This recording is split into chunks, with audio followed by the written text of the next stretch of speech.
യേശുവിൻ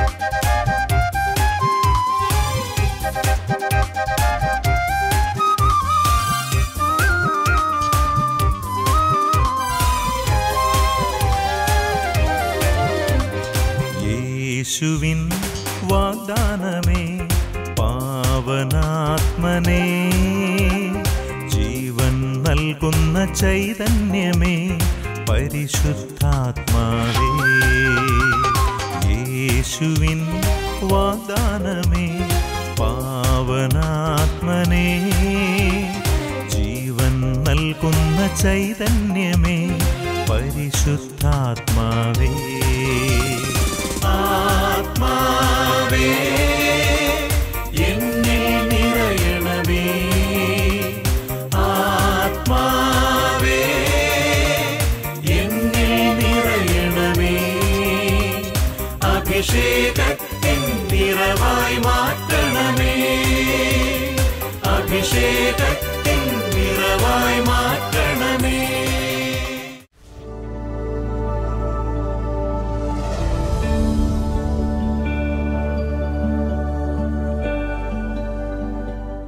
ദൈവവുമായുള്ള സമ്പർക്കവും സൗഹൃദവും ഏറ്റവും ഹൃദയഹാരിയായ ഒന്നാണ്. ആ ദൈവത്തിൻ്റെ സാന്നിധ്യം ഭൂമിയിൽ അനുഭവവേദ്യമാക്കാൻ കഴിയുക എന്നതാണ് മനുഷ്യൻ്റെ ഏറ്റവും വലിയ ലക്ഷ്യമായിരിക്കേണ്ടത്. ജീവിതത്തിൽ എന്തെല്ലാം ദുഃഖങ്ങളും സഹനങ്ങളും ഉണ്ടെങ്കിലും ദൈവവുമായി ഐക്യപ്പെടുന്നെങ്കിൽ ഒന്നും നമ്മെ നിരാശപ്പെടുത്തുന്നില്ല. ദൈവത്തെ കണ്ടെത്തുന്നവർക്കും അവിടുത്തെ സ്നേഹിതനായി അംഗീകരിക്കുന്നവർക്കും ജീവിതം സന്തോഷപ്രദമാക്കാൻ കഴിയും. ജീവിതത്തിൻ്റെ ഏതവസ്ഥകളിലും ദൈവത്തെ അനുഭവിക്കാൻ കഴിയുന്നത് ഒരു മഹാഭാഗ്യമാണ്. ഇന്നത്തെ വചന ശുശ്രൂഷ അതിന് നമ്മെ സഹായിക്കുന്നതാകട്ടെ. ഇന്ന് നമ്മോട് വചനം പങ്കുവയ്ക്കുന്നത് കാരിസ് ഭവൻ ധ്യാന കേന്ദ്രത്തിൽ നിന്നും ഫാദർ ബിജിൽ ചക്കിയത്താണ്. ഇന്നത്തെ വചന ശുശ്രൂഷയിലേക്ക് നമുക്ക് പ്രവേശിക്കാം. ദൈവം നമ്മെ ഓരോരുത്തരെയും സമൃദ്ധമായി അനുഗ്രഹിക്കട്ടെ.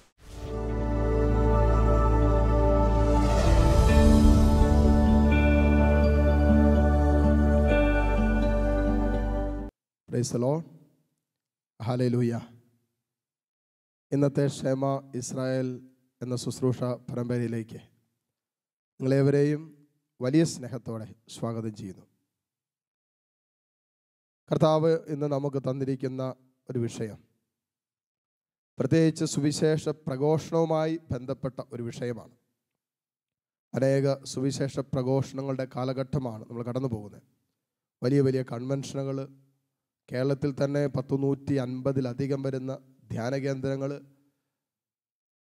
2 ചാനലുകൾ, മുഴുവൻ സമയം വചനം കേൾക്കാനുള്ള സാധ്യതകൾ ഒക്കെ നമ്മുടെ ജീവിതത്തിലുള്ള ഒരു കാലഘട്ടത്തിലൂടെ നമ്മൾ കടന്നു പോകുന്നത്. സുവിശേഷം വളരാൻ അതുപോലെ ഒരു സാധ്യത, ഒരു സാഹചര്യമുള്ള ഒരവസ്ഥയിലൂടെ കടന്നു പോകുമ്പോൾ കർത്താവ് നമ്മളോട് ഇന്ന് സംസാരിക്കുന്ന വചനം നമ്മുടെ ആത്മീയ ജീവിതത്തെയും നമ്മുടെ സുവിശേഷ ജീവിതത്തെയും അല്ലെങ്കിൽ നമ്മുടെ സുവിശേഷ പ്രഘോഷണങ്ങളെയും പറ്റിയിട്ടുള്ള ഒരു കാര്യമാണ്. പൗലോസ്ലീഹ തൻ്റെ കൊരിന്തോസ് സഭയോട് ഒന്നാമത്തെ ലേഖനത്തിൽ 2-ാം അധ്യായം അതിൻ്റെ 2-ാമത്തെ വചനത്തിൽ ഇങ്ങനെ എഴുതി വച്ചിട്ടുണ്ട്: നിങ്ങളുടെ ഇടയിലായിരുന്നപ്പോൾ യേശുക്രിസ്തുവിനെ കുറിച്ചല്ലാതെ, അതും ക്രൂശിതനായവനെ കുറിച്ചല്ലാതെ മറ്റൊന്നിനെക്കുറിച്ചും അറിയേണ്ടതില്ലെന്ന് ഞാൻ തീരുമാനിച്ചു. പൗലോസ്ലീഹ തൻ്റെ കൊരിന്തോസ് സഭയിൽ ചെയ്ത സുവിശേഷ പ്രഘോഷണത്തിൽ എന്താണ് പൗലോസ്ലീഹ വിളിച്ചു പറഞ്ഞത് എന്നുള്ള ഒരു സത്യമാണ് നമ്മളിവിടെ കാണുന്നത്. നമുക്കറിയാം, നമ്മളിന്ന് ഒത്തിരി വചന ശുശ്രൂഷകൾ ശ്രവിക്കുന്നവരാണ്, ഒത്തിരി ധ്യാന കേന്ദ്രങ്ങളിൽ കയറി ഇറങ്ങി ശുശ്രൂഷയിൽ പങ്കെടുക്കുന്നവരാണ്. ഒന്നിനെയും കുറ്റപ്പെടുത്തി സംസാരിക്കുന്നതല്ല, ആരെയും കുറ്റപ്പെടുത്തുന്നതല്ല, വിമർശനമല്ല. പക്ഷേ ചില അടിസ്ഥാന മേഖലകൾ നമ്മൾ മനസ്സിലാക്കിയിരിക്കുന്ന നല്ലതാണ്. എവിടെയൊക്കെ സുവിശേഷം പ്രഘോഷിക്കപ്പെടുന്നുണ്ടോ അവിടെയൊക്കെ പ്രഘോഷിക്കപ്പെടുന്നത് യഥാർത്ഥ സുവിശേഷമാണോ എന്ന് ആശങ്കപ്പെടേണ്ട ഒരു കാലഘട്ടത്തിലൂടെ നമ്മൾ കടന്നു പോകുന്നത്. പലപ്പോഴും സ്വാർത്ഥ താല്പര്യങ്ങൾ പല സുവിശേഷകരുടെയും സുവിശേഷ പ്രഘോഷണങ്ങളുടെയും ചില സ്ഥാപനങ്ങളുടെയും പിന്നിലില്ലേ എന്ന് പോലും ഒരു ആശങ്കാവഹമായ ഒരു സാഹചര്യത്തിലൂടെയാണ് ഞാൻ നിങ്ങളിന്ന് കടന്നു പോകുന്നത്. അതുകൊണ്ടായിരിക്കണം പൗലോസ്ലീഹ തൻ്റെ കൊരിന്തോസ് സഭയോട് ഇങ്ങനെ ഒരു കാര്യം പറഞ്ഞത്: ഞാൻ നിങ്ങളുടെ ഇടയിലായിരുന്നപ്പോൾ.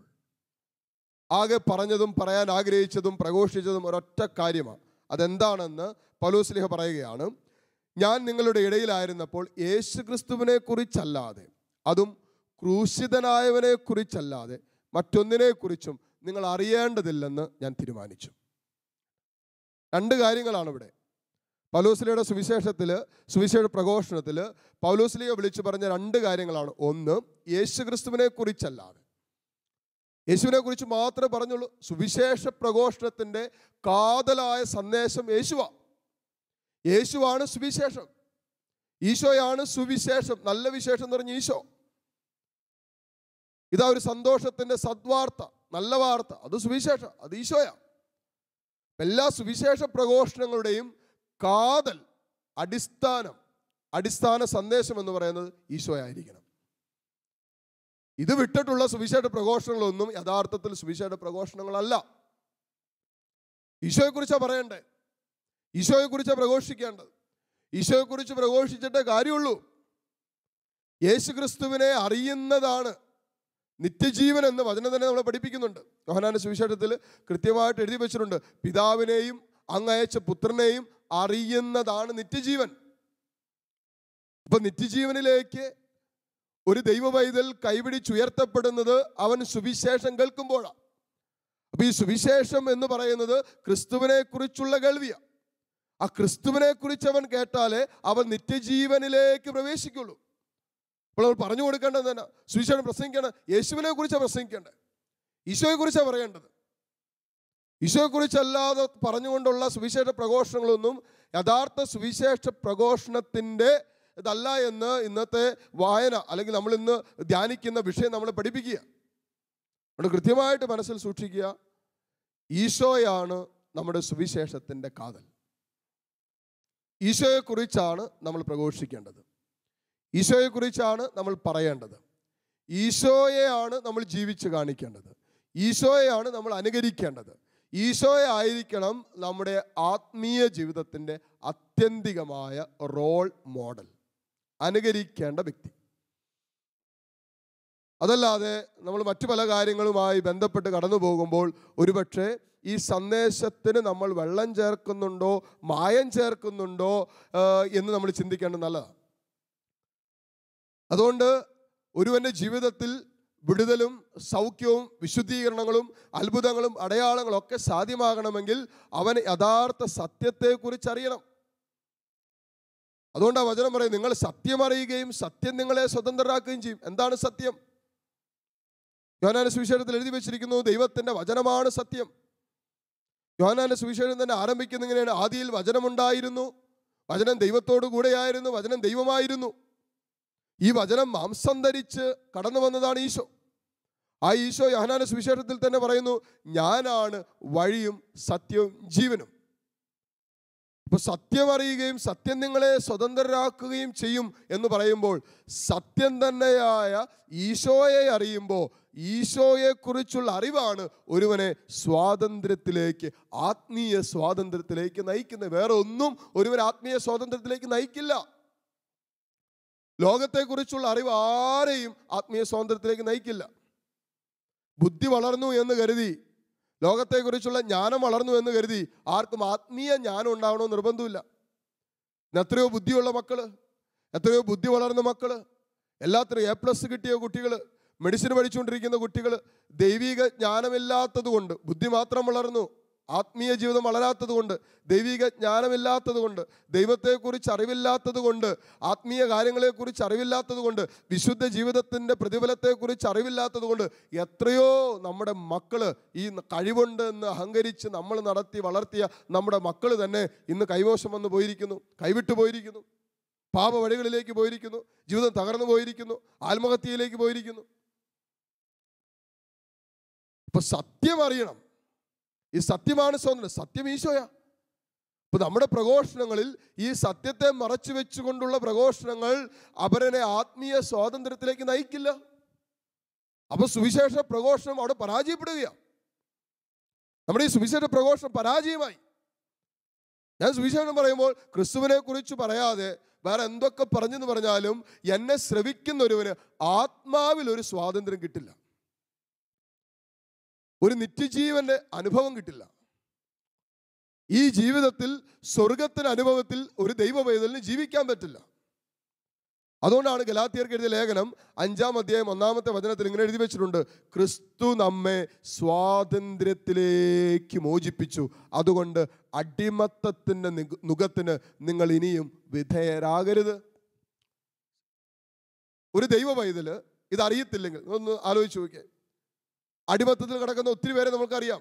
മദ്യത്തിൻ്റെ, ലഹരിയുടെ, കഞ്ചാവിൻ്റെ, ജഡിക വൈകൃതങ്ങളുടെ, ദാമ്പത്യ അവിശ്വസ്തതയുടെ ഒക്കെ അടിമത്തത്തിൽ കിടക്കുന്ന ഒത്തിരി പേരെ നമുക്കറിയാമായിരിക്കും.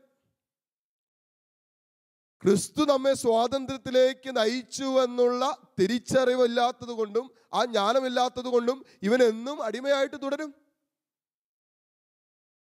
അപ്പോൾ ഞാൻ ക്രിസ്തുവിൽ നിനക്ക് സ്വാതന്ത്ര്യമുണ്ടെന്നും ക്രിസ്തുവിനെ കുറിച്ചുള്ള അറിവ് അതൊരു സത്യത്തെക്കുറിച്ചുള്ള അറിവാണെന്നും നിത്യസത്യത്തെക്കുറിച്ചുള്ള അറിവാണെന്നും ഇത് നിന്ന് നിത്യജീവനിലേക്കും സ്വാതന്ത്ര്യത്തിലേക്കും സ്വർഗീയ അനുഭവത്തിലേക്കും ആത്മീയ വളർച്ചയ്ക്കും കൈപിടിച്ച് ഉയർത്തുമെന്ന് പറഞ്ഞു കൊടുക്കാൻ കാരണമാകുമ്പോൾ അതവൻ്റെ അടിമത്തത്തിൽ നിന്നും ആ ദൈവ പൈതലിനെ കൈപിടിച്ചുയർത്താൻ ഒരു കാരണമാകും. നമ്മൾ പറയേണ്ടതാ, നമ്മൾ പ്രഘോഷിക്കേണ്ടതാ, നമ്മൾ ഏറ്റുപറയേണ്ടതാ. അതുകൊണ്ടാണ് കർത്താവിൻ്റെ വചനം പറയുന്നത്. റോമാക്കാർക്ക് എഴുതിയ ലേഖനം 10:9 വചനം പറയുന്നുണ്ട്: യേശു ക്രിസ്തു ദൈവമാണെന്ന് ഏറ്റുപറയുകയും അവനെ മരിച്ചവരിൽ നിന്ന് ഉയർപ്പിച്ചുവെന്ന് ഹൃദയം കൊണ്ട് വിശ്വസിക്കുകയും ചെയ്താൽ രക്ഷപ്രാപിക്കും.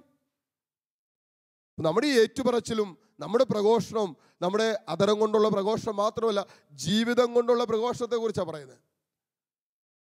നമ്മുടെ ജീവിതം കൊണ്ടുള്ള പ്രഘോഷണം ക്രിസ്തുവായിട്ട് മാറണം. അതുകൊണ്ടാണ് പറഞ്ഞു വെച്ചിരിക്കുന്നത് എല്ലാ ക്രിസ്ത്യാനികളും മറ്റൊരു ക്രിസ്തുവായി മാറാനുള്ള വിളിയാണ്. ഓൾട്ടർ ക്രിസ്തു, അനദർ ക്രൈസ്റ്റ്, മറ്റൊരു ക്രിസ്തുവായി മാറാനുള്ള വിളിയാണ് ഓരോ ക്രിസ്ത്യാനിയും സ്വീകരിച്ചിരിക്കുന്നത്. മറ്റൊരു ക്രിസ്തുവായി ഞാൻ മാറണമെങ്കിൽ യഥാർത്ഥ ക്രിസ്തുവിൻ്റെ സ്വഭാവം എന്താണെന്നും ആ ക്രിസ്തുവിൻ്റെ ജീവിതത്തിൻ്റെ ആഴങ്ങൾ എന്താണെന്നും കൃത്യമായിട്ട് ഞാൻ അറിയണം. എങ്കിലേ എനിക്കൊരു മറ്റൊരു ക്രിസ്തുവാകാൻ പറ്റുള്ളൂ. ഈ ദിവസങ്ങളിലൊക്കെ നമുക്കറിയാം, ഫിഫ വേൾഡ് കപ്പിലൂടെ കടന്നു പോയപ്പോൾ ഒത്തിരി പിള്ളേർ വന്നിട്ട് പറയും, എൻ്റെ വാട്സപ്പിലൂടെ പോലും മെസ്സേജ് അയച്ചു, വീഡിയോ അയച്ചു തന്നു. അച്ഛാ, ഇത് മെസ്സിയുടെ ടെക്നിക്സ്, ഇത് നെയ്മറിൻ്റെ ടെക്നിക്സ്, ഇത് റൊണാൾഡോയുടെ ടെക്നിക്സ്, അവരായിട്ട് ഉണ്ടാക്കിയ ചില ഫുട്ബോൾ ടെക്നിക്സ്. നമ്മളത് കണ്ടാൽ മാത്രമേ നമുക്ക് അതുപോലെ ചെയ്യാൻ പറ്റൂ. അത് പ്രാക്ടീസ് ചെയ്താൽ മാത്രം അതുപോലെ കളിക്കാൻ പറ്റുള്ളൂ, അല്ലേ? ഇപ്പം ഇങ്ങനൊരു കാര്യം കാണുന്നില്ലെങ്കിൽ നമുക്കതുപോലെ അങ്ങനെ ടെക്നിക്സ് പഠിക്കാൻ പറ്റണമെന്ന് നിർബന്ധമില്ല. എന്ന് പറയുന്നത് പോലെ തന്നെ ക്രിസ്തുവിനെ കുറിച്ചുള്ള യഥാർത്ഥമായ ആഴമായ അറിവ് വചനത്തിലൂടെ നാം സ്വീകരിച്ചാൽ മാത്രമേ ക്രിസ്തുവിനെ നമുക്ക് അനുകരിക്കാൻ പറ്റൂ, ഫോളോ ചെയ്യാൻ പറ്റൂ, അവനെക്കുറിച്ച് പ്രഘോഷിക്കാൻ പറ്റൂ. അറിയാൻ പാടില്ലാത്തൊരു വ്യക്തി എനിക്ക് അങ്ങനെ പ്രഘോഷിക്കാൻ പറ്റും. അതുകൊണ്ടാണ് വചനം, ഇന്ന് വരെ ഞാൻ കേട്ടിട്ടില്ലാത്തൊരുവനിൽ ഞാൻ എങ്ങനെ വിശ്വസിക്കും എന്ന് വചനം ചോദിക്കുന്നില്ലേ? എന്ന് പറയുന്നത് പോലെ പ്രിയപ്പെട്ട, ഞാൻ കർത്താവിനെ കുറിച്ച് ക്രിസ്തുവിനെ കുറിച്ച് കൃത്യമായിട്ടുള്ളൊരു അറിവ് എനിക്ക് വേണം. ക്രിസ്തു മാത്രമാണ് യഥാർത്ഥ ദൈവപുത്രൻ എന്നുള്ള തിരിച്ചറിവ് എനിക്ക് വേണം. യേശു മാത്രമാണ് ലോകത്തിൻ്റെ രക്ഷയ്ക്ക് വേണ്ടി പാടുപീഡകൾ സഹിച്ചതെന്നും രക്തം ചിന്തിയതെന്നും മനസ്സിലാക്കുവാനും അത് മനസ്സിലാക്കി ജീവിതത്തിൽ ഏറ്റെടുക്കുവാനുള്ള ജ്ഞാനം എനിക്ക് വേണം. യേശു ക്രിസ്തു എനിക്ക് വേണ്ടി ഇന്നലകളിൽ ചെയ്തത് എന്തൊക്കെയാണെന്ന് ഞാൻ വിശ്വാസത്തിൽ ഏറ്റെടുത്താൽ മാത്രമേ അത് വിശ്വാസത്താൽ എനിക്ക് പ്രഘോഷിക്കാൻ പറ്റൂ, മറ്റുള്ളവർക്ക് പറഞ്ഞു കൊടുക്കാൻ പറ്റൂ. ആത്യന്തികമായി നമ്മുടെ ജീവിതത്തിൽ നമ്മൾ പ്രഘോഷിക്കുന്ന വ്യക്തിയെക്കുറിച്ചുള്ളൊരു അറിവ് വേണം. എന്താണ് പറയുന്നത്, അത് പറയേണ്ടത് ഇത് മാത്രം, ഈശോയെ മാത്രം. അത് വിട്ടിട്ടുള്ള സുവിശേഷ പ്രഘോഷണങ്ങളിലേക്കൊന്നും നമ്മൾ പോയിട്ട് വലിയ കാര്യമില്ല. എന്തുകൊണ്ടാണ് ഇന്ന് സുവിശേഷം ലോകമെമ്പാടും അതുപോലെ വളരാതെ കിടക്കുന്നതിന് കാരണം? ഇത്രയും സുവിശേഷ പ്രഘോഷകരും ഇത്രയും ധ്യാന കേന്ദ്രങ്ങളൊക്കെ ഉണ്ടായിട്ടും നമ്മുടെ ഈ യേശു ക്രിസ്തുവിനെ കുറിച്ച് അതുപോലെ പറയാൻ നമ്മൾ ഭയപ്പെടുന്നത് കൊണ്ടോ അതുപോലെ ഭാരപ്പെടുന്നത് കൊണ്ടോ ഒക്കെയാണ് ഇന്ന് സുവിശേഷം വളരാതെ തകർന്നു പോകുന്നതും തടയിട്ട് കിടക്കുന്നതും. സത്യത്തെക്കുറിച്ചുള്ള അറിവ് അപരനെ സ്വാതന്ത്ര്യത്തിലേക്ക് നയിക്കും. അതുകൊണ്ട് സത്യം പ്രഘോഷിക്കാനുള്ള ഒരു വിളിയാണ് സ്വർഗം നമ്മളെ ഏൽപ്പിച്ചിരിക്കുന്നത്, ജീവിതം കൊണ്ട് ഏൽപ്പിച്ചു എല്ലാ ക്രിസ്ത്യാനികളെയും. എല്ലാ ക്രിസ്ത്യാനികളെയും സ്വർഗമേൽപ്പിച്ചിരിക്കുന്ന ദൗത്യം ജീവിതം കൊണ്ട് സുവിശേഷ പ്രഘോഷകരാകുക, മിഷണറി ആകുക എന്നുള്ളതാണ് സഭയുടെ ദൗത്യം, സഭ മക്കളുടെ ദൗത്യം. അതിൻ്റെ കാതൽ യേശുക്രിസ്തു. എന്നിട്ട് കൂട്ടിച്ചേർക്കുക, പൗലോസ്ലീഹ തന്നെ കൂട്ടിച്ചേർക്കുക, യേശുക്രിസ്തുവിനെ കുറിച്ചല്ലാതെ, അതും ക്രൂശിക്കപ്പെട്ട ക്രിസ്തുവിനെ കുറിച്ചല്ലാതെ ഒരു പ്രോസ്പെരിറ്റി ഗോസ്പൽ അല്ല, ഒരു സുഖമുള്ള സുവിശേഷമല്ല പ്രഘോഷിക്കേണ്ടത്. പലയിടത്തും അതാ പ്രഘോഷിക്കപ്പെടുന്നത്. യേശുക്രിസ്തുവിനെ രോഗശാന്തി ശുശ്രൂഷകൻ മാത്രമായിട്ട് ഗണിക്കുന്നവരുണ്ട്, യേശുക്രിസ്തുവിനെ വിടുതൽ നൽകുന്നവൻ മാത്രമായിട്ട് ഗണിക്കുന്നവരുണ്ട്, യേശുക്രിസ്തുവിനെ അത്ഭുതങ്ങളും അടയാളങ്ങളും ചെയ്തവൻ മാത്രമായിട്ട് ഗണിക്കുന്നവരുണ്ട്. അതല്ല, അങ്ങനെ മാത്രമല്ല സുവിശേഷം പറയണ്ടേ. യേശുക്രിസ്തുവിനെ കുറിച്ച്, അതും ക്രൂശിക്കപ്പെട്ട ക്രിസ്തുവിനെ കുറിച്ച് എന്ന് പറഞ്ഞാൽ നിന്നെ സ്വന്തമാക്കാൻ വേണ്ടി സ്നേഹത്തിൻ്റെ അങ്ങേറ്റം കടന്നുപോയിട്ട് കാൽവരി മല കയറി ശരീരത്തിൽ അവസാനിപ്പിച്ച അവസാനത്തുള്ളി രക്തവും എൻ്റെയും നിങ്ങളുടെയും പാപത്തിന് പരിഹാരമായി 3 ആണികളിൽ 4-5 മണിക്കൂറുകൾ കടന്ന് ശ്വാസം കിട്ടാതെ പടഞ്ഞു മരിച്ച് നിനക്ക് വേണ്ടി മാത്രം മരിച്ച ഒരു ദൈവത്തിൻ്റെ സ്നേഹത്തെക്കുറിച്ച് പറയണം. സഹിച്ചൊരു ദൈവമുണ്ട്, സഹിച്ചൊരു ദൈവമുണ്ട്, മണിക്കൂറുകൾ സഹിച്ചൊരു ദൈവം, നമുക്ക് വേണ്ടി കുരിശിലേറിയ ഒരു ദൈവം. അതുകൊണ്ട് സുഖമായിട്ടുള്ള കാര്യങ്ങൾ മാത്രമല്ല സുവിശേഷ പ്രഘോഷത്തിൽ പറയേണ്ടത്, നല്ല കാര്യങ്ങൾ മാത്രം. അതായത് ചിലരുണ്ട്, നീ വചനം കേൾക്കാൻ പാ, നീ ധ്യാനം കൂടാൻ പാ, നിന്റെ ജോലി ശരിയാവും, നിന്റെ വിവാഹം നടക്കും, നിനക്ക് കുഞ്ഞുങ്ങളുണ്ടാവും, നിനക്ക് സാമ്പത്തികമായ അനുഗ്രഹം. ഇതൊക്കെ നടക്കും. ഇതൊക്കെ നടക്കണമെങ്കിൽ ഈ ക്രൂശിക്കപ്പെട്ട ക്രിസ്തുവിനെ കുറിച്ച് അറിയേണ്ടതുപോലെ നീ അറിയണം. അതിൻ്റെ ബൈ പ്രൊഡക്റ്റാണ് ഇതൊക്കെ. ആദ്യം അവിടുത്തെ രാജ്യവും നീതിയും അന്വേഷിക്ക്, ബാക്കിയെല്ലാം കൂട്ടിച്ചേർക്കപ്പെടും എന്നാണ് കർത്താവ് പറഞ്ഞിരിക്കുന്നത്. അതുകൊണ്ട് അന്വേഷിക്കേണ്ടത് എന്താണെന്നും അറിയേണ്ടത് ആരെയാണെന്നും കൃത്യമായിട്ട് നമ്മൾ അറിയണം. അതുകൊണ്ട് നമ്മുടെ പ്രഘോഷണങ്ങൾ, നമ്മുടെ ജീവിതം കൊണ്ടുള്ള പ്രഘോഷണങ്ങളൊക്കെ പ്രിയപ്പെട്ടവരെ ഈ സുവിശേഷത്തിന്, ക്രിസ്തുവിന്, അതും ക്രൂശിക്കപ്പെട്ട ക്രിസ്തുവിന്, സഹനത്തിൻ്റെ നടുവിൽ അല്ലേ, ആദിമസഭാ സമൂഹങ്ങൾ മുഴുവനും മറ്റുള്ളവരെ അതുപോലെ അതിശയിപ്പിച്ചത് അവരുടെ സഹനത്തിൽ അവരെടുക്കുന്ന, അവരുടെ സ്വാഭാവികമായി അവരെടുത്തുകൊണ്ടിരുന്ന അല്ലെങ്കിൽ അതിസ്വാഭാവികമായി അവരെടുത്തുകൊണ്ടിരുന്ന നിലപാടുകളാണ് അനേകരെ ക്രിസ്ത്യാനികളാക്കി മാറ്റി. എത്ര ശാന്തമായിട്ട് അവർ സഹിക്കുന്നു, എന്തൊരു ഐക്യം, എന്തൊരു സ്നേഹം എന്ന് പറയുന്നത് പോലെ ആ സഹനത്തിൽ പങ്കുചേരാൻ, ക്രിസ്തുവിൻ്റെ സഹനത്തെക്കുറിച്ചും അവൻ എന്തിന് സഹിച്ചുവെന്നുകൂടി നമ്മുടെ പ്രഘോഷണത്തിൻ്റെ കാതലായ സന്ദേശമായിട്ട് മാറണം. എനിക്ക് വേണ്ടി ഒരുവൻ മരിച്ചുവെന്ന് ഞാൻ അറിയണം, എന്നെ അതുപോലെ ഒരുവൻ സ്നേഹിക്കുന്നെന്നറിയണം. ലോകം തരുന്ന സ്നേഹത്തെക്കാൾ അപ്പുറമായി ജീവൻ കൊടുത്ത് സ്നേഹിച്ച ഒരു ദൈവമുണ്ടെന്ന്, കാൽവരിയിൽ 3 ആണികളിൽ പിടഞ്ഞു മരിച്ച് എന്നെ അതുപോലെ സ്നേഹിച്ച് സ്വന്തമാക്കിയ ഒരു കർത്താവുണ്ടെന്ന് ഒരുവൻ അറിയണം. അതറിയിക്കുന്നതാണ് സുവിശേഷ പ്രഘോഷണം. ഈ ഒരു ദൗത്യമാണ് പ്രിയപ്പെട്ടവരെ സഭ നമ്മളെ ഏൽപ്പിച്ചിരിക്കുന്നത്. ഈ ദൗത്യം മറന്നു പോകരുത്. ഈ കാതലായ സന്ദേശം മറന്നിട്ട് നമ്മൾ സുവിശേഷ പ്രഘോഷണത്തിന് ഇറങ്ങരുത്. ജീവിതം കൊണ്ടുള്ള പ്രഘോഷണത്തിനോ മൈക്ക് വെച്ചുള്ള പ്രഘോഷണത്തിനോ ഒക്കെ ഇറങ്ങുമ്പോൾ ഈ സന്ദേശം നമ്മുടെ ഹൃദയത്തിൽ ആദ്യം കയറിക്കൊണ്ട്, ഈ ക്രിസ്തുവിൻ്റെ സ്വാതന്ത്ര്യം, ക്രിസ്തു പ്രഖ്യാപിച്ച സമാധാനം, ക്രിസ്തു നേടിത്തന്ന വിടുതൽ, ക്രിസ്തു നേടിത്തന്ന സൗഖ്യം, ക്രിസ്തു നേടിത്തന്ന നിത്യജീവൻ അനുഭവം, അതാദ്യം ഞാൻ അനുഭവിച്ചിട്ട്, ഞാൻ അനുഭവിച്ചതാണ് മറ്റുള്ളവരുമായിട്ട് പങ്കുവെക്കേണ്ടതും പറയേണ്ടതും പ്രഘോഷിക്കേണ്ടതും ജീവിത സാക്ഷ്യമായിട്ട് മാറേണ്ടതും. ഈ കൃപ സ്വർഗം നമുക്ക് കൂട്ടിച്ചേർക്കും. നമ്മൾ ആഗ്രഹിക്കുക വചനത്തിലൂടെ ക്രിസ്തുവിനെ കുറിച്ചുള്ള ആഴമായ അറിവിലേക്ക് പ്രവേശിക്കാൻ നമ്മളെല്ലാം ആഗ്രഹിച്ച് പ്രാർത്ഥിക്കാം. തുടർന്ന് വരുന്ന ആരാധനയുടെ സമയത്ത് ഒരുമിച്ച് പ്രാർത്ഥിക്കാം. ഈശോ ദിവ്യകാരുണ്യത്തിൽ നമ്മുടെ മുമ്പിൽ കടന്നു വരുമ്പോൾ സകലതും ചെയ്യാൻ, സകലതും ജീവിതത്തിൽ പൂർത്തിയാക്കാൻ കഴിവുള്ള കർത്താവ് തന്നെ തന്നെ എളിമപ്പെടുത്തി അപ്പത്തോളം ചെറുതായി നമ്മളിലേക്ക് കടന്നു വരുന്ന ഈശോ, ആ ഈശോയുടെ സ്നേഹത്തിൽ, ആ സാന്നിധ്യത്തിൽ പ്രിയപ്പെട്ടവരെ നമുക്ക് ആവശ്യമുള്ളതൊക്കെ യാചിച്ച് പ്രാർത്ഥിക്കാം. സർവശക്തനായ ദൈവം നമ്മെ ഓരോരുത്തരെയും സമൃദ്ധമായി അനുഗ്രഹിക്കട്ടെ. ആമേൻ. പൂർണ്ണ മനസ്സോടും